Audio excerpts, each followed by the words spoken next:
Hai semua, hari ini kita akan belajar satu fungsi di Excel yang bakal kepake banget di dunia kerja. Namanya VLOOKUP.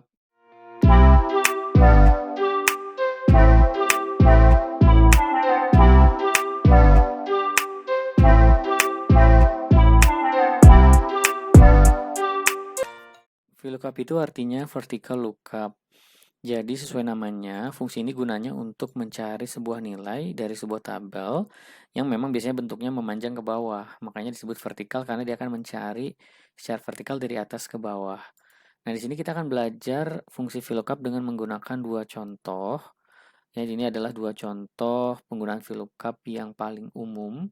Tapi selain kita belajar fungsi dasar VLOOKUP, gue juga akan jelasin satu tips yang relatif jarang orang tahu. Jadi pastiin kalian nonton sampai akhir ya. Oke, kita mulai aja ke contoh yang pertama. Jadi di sini kita mau cari tahu nama produk berdasarkan kode produknya. Jadi ini ada kode produknya, CAM 0002, kita pengen tahu nama produknya apa. Nah, kebetulan kan di sebelah kiri kita punya tabel referensi yang memuat kode produk dan nama produknya. Jadi kita bisa cari ya harusnya.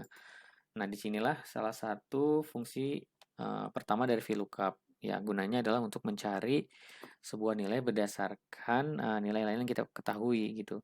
Dalam hal ini kita tahu kode produk, kita pengen tahu nama produknya. Caranya kita tinggal ketik rumusnya, kemudian kurung buka. Di sini kita harus masukin beberapa parameter. Parameter pertama itu adalah lookup value-nya. Jadi lookup value itu adalah ya semacam keyword lah. Jadi kalau kita mau cari tahu nama produk berdasarkan kode produk, berarti kode produk ini yang jadi lookup value-nya, kira-kira begitu. Kemudian kita ketik koma. Parameter kedua itu adalah tabel referensinya. Jadi tabel referensi itu ada di sebelah kiri ya. Karena di sini kita mau cari nama produk, kita cukup blok tabel referensi yang kita butuhkan aja. Jadi di sini kan kita punya kode produk, kemudian kita pengen tahu nama produknya. Jadi kita cukup blok dua kolom ini, kemudian ketik koma lagi. Parameter ketiga kita bisa isi nomor kolomnya. Jadi kita harus isi si nama produk itu ada di nomor kolom keberapa gitu, nomor urut keberapa. Karena tadi kita blok dua kolom dan produk itu ada di kolom kedua, ya kita isi angka 2 di sini. Kemudian parameter terakhir itu adalah cara perbandingannya. Jadi misalnya kita punya kode produk sebagai lookup value, waktu kita bandingkan kode produk ini dengan semua kode yang ada di tabel referensi, itu perbandingannya harus bagaimana gitu. Ada dua pilihan di sini. Yang pertama itu adalah approximate match. Jadi dia kira-kira aja. Di Excel kalau misalnya ngelihat ada kode yang mirip, itu ya dianggap sama, jadi dianggap ketemu. Atau misalnya kita pakai opsi kedua, yaitu exact match. Kalau exact match ya harus sama persis baru dianggap ketemu. Nah, biasanya sih kita pakai yang kedua ini. Jadi kita bisa isi false atau kita ketik aja 0. Itu artinya sama. Nah, kalau udah kita bisa kurung tutup, kemudian tekan enter. Nah, di sini fungsi kita mengembalikan nama produknya ya, dan kalau kita lihat di sini itu mengacu ke baris ini. Artinya jawabannya udah benar gitu. Jadi CAM 002 itu nama produknya Nikon. Nah, ini adalah contoh penggunaan fungsi VLOOKUP yang pertama, yang paling dasar, mencari sebuah nilai berdasarkan kata kunci atau lookup value di sebelah kiri ini. Bisa juga ini kalian ketik langsung ya, jadi nggak harus selalu mengacu ke sel lain, bisa juga lookup value itu kalian ketik langsung gitu dengan menggunakan tanda kutip. Itu contoh penggunaan VLOOKUP yang pertama. Nah, yang kedua, di sini kita punya satu tabel, ini adalah tabel order, di mana kita juga punya kode produknya, tapi kita nggak tahu nama produknya apa dan harga satuannya berapa. Jadi kita nggak bisa hitung nih pendapatannya berapa. Nah, ini juga bisa kita selesaikan dengan menggunakan fungsi VLOOKUP. Karena kita akan melengkapi tabel ini berdasarkan tabel referensi yang ada di sebelah kiri. Dan kebetulan kolom-kolom yang kita butuhkan, produk dan harga satuan itu ada di sini. Ada produk, kemudian di sini ada harga jual ya, karena ini kan tabel penjualan. Nah, sebelum kita masuk ke fungsi VLOOKUP, gue mau jelasin tips yang gue bilang tadi. Jadi, yang dimaksud tips gue tadi itu adalah pada saat kita mengacu ke tabel referensi ini. Kalau kalian lihat di rumus yang pertama, tabel referensi ini diacu dengan menggunakan alamat ya. Jadi nomor selnya A4 sampai B14 gitu. Nah, ini kadang menyulitkan ya, ada dua alasan sih. Pertama, rumusnya jadi agak sulit dibaca karena panjang.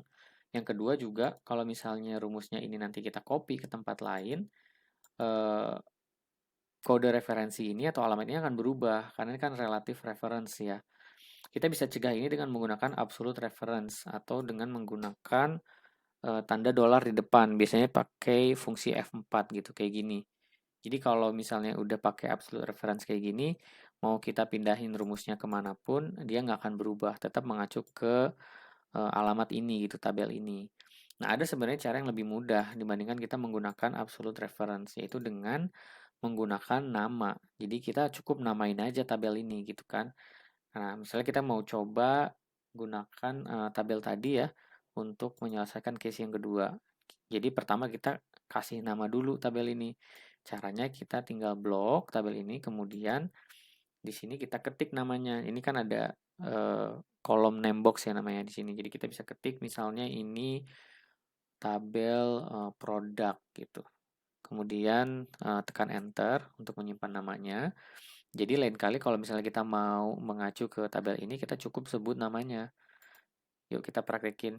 Jadi kita masukin di sini fungsinya VLOOKUP, kurung buka, lookup value-nya tadi ya, nama kode dari produk tersebut, koma, kemudian nah di sini kita nggak harus blok tabel referensinya lagi, kita cukup panggil aja namanya produk gitu. Dan ini Excel udah mengenali ya, jadi dia muncul di daftar ini nih. Kemudian koma, kemudian kita isi nomor kolomnya, karena nama produk ini ada di kolom kedua, kita isi angka 2, kemudian matching type-nya 0. Kemudian enter. Nah, ini bisa kita tarik ke bawah. Dan ini udah aman nih, karena walaupun kita tarik ke bawah, dia akan tetap mengacu ke tabel referensi yang sama, karena udah dipanggil berdasarkan nama. Kemudian untuk case yang selanjutnya juga harga satuan bisa kita pakai fungsi VLOOKUP, lookup value-nya kode ini, kemudian tabel array-nya kita ketik lagi, produk. Nah, kolomnya ini kolom ke-5 ya, karena harga jual ada di kolom ke-5. Setelah itu matching type-nya 0, kurung tutup, enter. Kita udah dapat harga jualnya, tarik ke bawah, kemudian hitung pendapatan, simply harga satuan dikali jumlahnya. Jadi kita dapat total pendapatannya per masing-masing sales order.